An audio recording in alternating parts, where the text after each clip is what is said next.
For months, House Republicans have challenged and taunted Hunter Biden to come before them to testify as part of their fruitless investigations into his father, President Biden, and supposedly provide transparency and accountability to the American people. And then Hunter Biden recently called their bluff by saying, "Sure, I'll come before you and testify, as long as the hearing is public." And now the panicked GOP is scrambling, demanding that instead Hunter Biden testify before them in secret, behind closed doors, away from the public. And the right-wing media ecosystem is scrambling to justify their change in tune, and it is hilarious. But before we unpack all that, if you haven't yet, please hit that like, subscribe, and the alert bell. All right, folks, again, a bit of a disclaimer. I'm feeling under the weather, but this video is going to cure me. It's going to make me feel so much better. And if you're having a bad day, it's going to make you feel better too, because we're going to play several clips and watch the Republican Party and their right-wing surrogates in the media scramble to justify the changing demands, the shifting of the goalpost with respect to Hunter Biden's testimony. So we're going to start with Chairman James Comer of Kentucky, the chairman of the House Oversight Committee. This is what, and again, these clips, most of them are pretty short, but I really want to drive this home. You're really going to enjoy it. This is what James Comer said with respect to Hunter Biden testifying before him. We have mountains of evidence, and now we're ready to bring them in. We're in the downhill phase of this investigation now because we have so many documents. And we can bring these people in for depositions or committee hearings, whichever they choose, and we can ask these questions with evidence. So it wasn't that long ago that James Comer was saying, listen, you guys can come in for depositions or committee hearings. You choose. So once upon a time, he was clearly amenable to Hunter Biden coming before him in a public hearing. Jason Smith, one of the other chairmen of one of the other committees that are participating in this impeachment inquiry against President Biden, actually tweeted in response to Hunter Biden saying, yeah, sure, I'll testify before you as long as it's in public. Jason Smith actually jumped the gun and said, I welcome Hunter Biden finally agreeing to testify. It's long overdue for him to come clean in front of the American people. But you won't find that tweet anymore because Jason Smith deleted it once he realized that it was actually not what the Republican Party wanted. They didn't want a public testimony of Hunter Biden. It was a bluff that they were going to try to weaponize against him. So he deleted that tweet. Now, in response, James Comer and the Republicans and Jason Smith, they're being trolled, and we'll get to some of those clips later, by the public, by Democrats, rightfully so. But now they're going on like a media tour to try to justify, okay, yeah, sure, in the past we said we wanted him to testify, we wanted transparency, we wanted accountability for the American people, and sure, now he's offering to give it to us. But no, it really needs to be secret and behind closed doors. They're now scrambling to try to justify the change in tenor. So we're going to play some clips of James Comer and others trying to make that case. But, as these congressional investigation, these hearings go, you've got 20 members on each side that have 5 minutes each. We have tens of thousands of pages of documents where we need to sit down and ask specific substantive questions without filibustering, without interruptions, without going 5 minutes back and forth with Jamie Raskins and Dan Goldman and little Moskowitz jumping up and down, filing motions and trying to disrupt the committee hearings. So what's funny is, if you remember the first clip we played of James Comer, he also referenced the thousands of documents. He said, listen, we have thousands of documents, and I don't care. They can come before us in deposition or in public hearings. And now he's appealing to the same thing. He's like, well, actually, no, those documents, we can't discover them. We can't explore them in a hearing. So he's changing his tune arbitrarily for no reason. But he actually signals what the problem is. He's afraid that House Democrats are going to undermine the sham investigation. He knows that House Democrats are much smarter, much more rhetorically proficient, and House Republicans have very little to stand on. So now that's why he's moving the goalpost. Here's another clip of James Comer. You have a deposition. The committee votes to release the transcripts. After the January 6th committee, the depositions were filmed. So this deposition will be filmed. This will be testifying in public, but not in a chaotic scene where the Democrats, who have already demonstrated they can't conduct themselves in a mature, credible manner. The Democrats can't conduct themselves in a mature, credible manner. Do you all remember when Marjorie Taylor Greene showed nude images of revenge porn of Hunter Biden? So Republicans can behave maturely by showing revenge porn, but Democrats are immature by challenging the premise and the questions of the Republican majority. It's interesting. I mean, clearly what he's getting at is the one and only congressional hearing that they had on the impeachment inquiry into President Biden did not go well. Reportedly, multiple news sources confirmed this. This was the widespread consensus. Even Republicans and conservatives were embarrassed at how it went for James Comer, and all agreed that Democrats won the day. 2 of James Comer's 3 witnesses agreed they had no facts to provide of President Biden committing an impeachable offense, and they both agreed that as of this moment, there was no impeachable offense committed. So it was a disaster. And also note, he's like, listen, we can release the transcript. They'll be filmed. It's basically like in public. But here's the thing, and we'll come back to this later. It's James Comer who decides when to release the films and when to release the transcripts. Remember that, because we're going to come back to that later. But here's another James Comer desperate attempt to justify the changing of the goalposts. And it is, for all practical purposes, public. We will release the transcripts. Okay, again, remember that. This is huge. This is a big, bold claim, and as you can probably expect, James Comer is lying.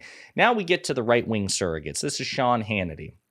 The day that Hunter Biden said that, yeah, I'll testify before you, Sean Hannity, who is probably Trump's biggest ally in the mainstream right-wing media, they're close friends, he went in full damage control mode. Now, tonight, the president's 53-year-old son is attempting to dodge what is a House subpoena. Now, Hunter's lawyers say that their client is willing to only appear for a public hearing before the House of Representatives, not a closed-door deposition as the law requires. So now he's appealing to the law. He's like, listen, Hunter Biden was issued a subpoena, so you know what? There doesn't need to be a hearing. It needs to be a closed-door deposition. And yet, Sean Hannity and others tried to defend Steve Bannon when Steve Bannon was issued a subpoena to testify, and Steve Bannon didn't. He refused, and right-wing media and Republicans ran cover for him, and eventually he was held in contempt of Congress after 9 months. So apparently when it comes to Steve Bannon and Trump allies and Republicans, they can ignore subpoenas, they can make demands, they can do whatever they want, but Hunter Biden has to play by a different set of rules. And you know how I feel about double standards. I hope it's the way you feel, where we say no. You know, if it's good for Steve Bannon, it's good for Hunter Biden can make demands. So now we'll go, oh, and by the way, just note the irony again of he's trying to dodge testimony by offering testimony in public. Here you have Harris Faulkner on the Fox Propaganda Network, who's allegedly one of the straight news journalists, being anything but. Yeah, that would be interesting. But I agree that I prefer hearings to be done behind closed doors, because I think that they actually get to the heart of the matter, and they get some truth, and they can ask questions without preening for the camera, without all the grandstanding. That is my preference. And for Abby Lowell, his attorney, to say, well, you all use that to misinform and to distort the facts. Well, you know what? You can do that too, Abby. After he comes out of his closed-door session, you feel free to knock yourself out, and you can distort too. I mean, it's a silly argument. And Comer has said, fine, sit before us publicly, a public hearing. We'll do that later. We want the closed-door one first. Right. And I think that's totally, totally appropriate. Hunter Biden would love nothing more than to sit, have cameras pointed at him, and try to generate the narrative that he wants to form. And I think it's proper and right that you're right. He gets to do another one, maybe on 60 Minutes. Here's the thing. That is predicated on a Republican, an elected Republican official, keeping his word. And James Comer and Republicans are pathological liars. It's part of being an elected Republican official. So why on earth would Hunter Biden take that deal? He has no reason to trust Comer. And by the way, again, the irony. You know, I actually trust closed-door secret sessions kept away that I can't see, that I can't observe, that I can't criticize. You know, trust is when you keep things from me.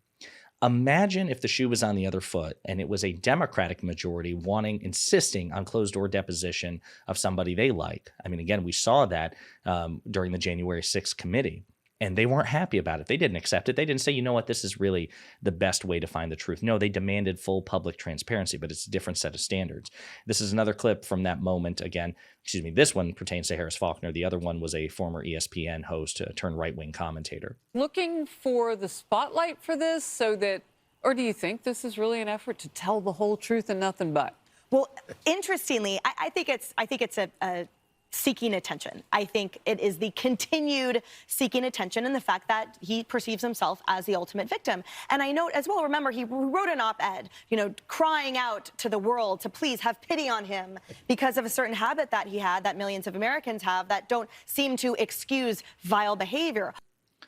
So again, even note that when Harris Faulkner asked the question, I mean, just a complete disregard for the idea of truth and public transparency, which Republicans had been advocating for the whole time.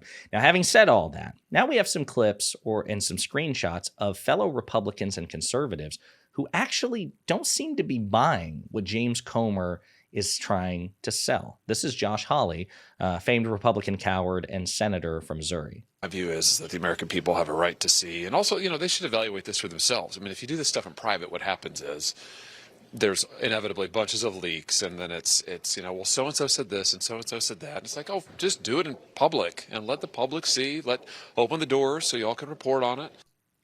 There you go. Josh Hawley, insurrectionist sympathizer. Even he is like, yeah, this is ridiculous. If you really want transparency and accountability, you need to do it in public. So James Comer's getting sandbagged. Okay. Then you have Peter Navarro, who said that House Representative James Comer should hold a public hearing and let Hunter Biden be questioned. It was BS when J6 committee held closed-door hearings and Republicans rightly complained. Hunter has no defense, let him twist in the wind on national TV. So even he is calling out the hypocrisy here as well. You have Cat Turd, who may be more influential than the other two combined.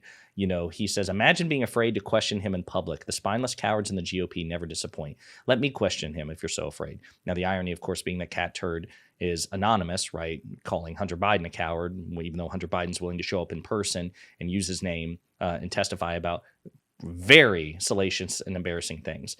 Now, I guess I was going to play some other clips as well, but I think I've made the point sufficiently. So let me just wrap up with this. So the Oversight Committee Democrats' Twitter page pointed out that in this Congress, Chairman Comer has failed to release transcripts for 14 of the committee's 16 interviews and repeatedly mischaracterized the witnesses' statements. The strategy of secrecy and distortion undermines representative democracy. The people deserve facts. So what they're saying is Comer is lying when he says, listen, let's do it in private, let's film it, let's transcribe it, and I'll release it. It's a lie. He hasn't done it for 14 out of 16 interviews because he knows that they have nothing there. And meanwhile, they leak and try to spin the entire time. So again, Democrats and Hunter Biden have every reason to fight this, to put Comer on the defensive, to reject the demands, and to call Comer out for what he is, which is a liar. Let's see. You know what? No, like I said, Republicans are being trolled by Democrats. I was going to play some other clips, but this is already, 12 minutes long, and this may be sufficient fodder for a subsequent video. But the point is this. Republicans are having to purge and engage in revisionist history where once upon a time, presumably under the expectation that Hunter Biden would never publicly testify, they dared and challenged him to do it. They're like, yeah, whatever you want, buddy. Behind closed doors and private public testimony, come on and clear. James Comer would say, come clear your good name, Hunter Biden. Come on down. And now that Hunter Biden's willing to do that, which, by the way, may or may not be a good idea. I'm not saying it's entirely possible that this thing backfires on Hunter Biden, but we don't know that. All we know now is that he seems to be giving what Republicans have been demanding, and they're afraid, which says a lot about them and their case. Let me know what you think in the comments.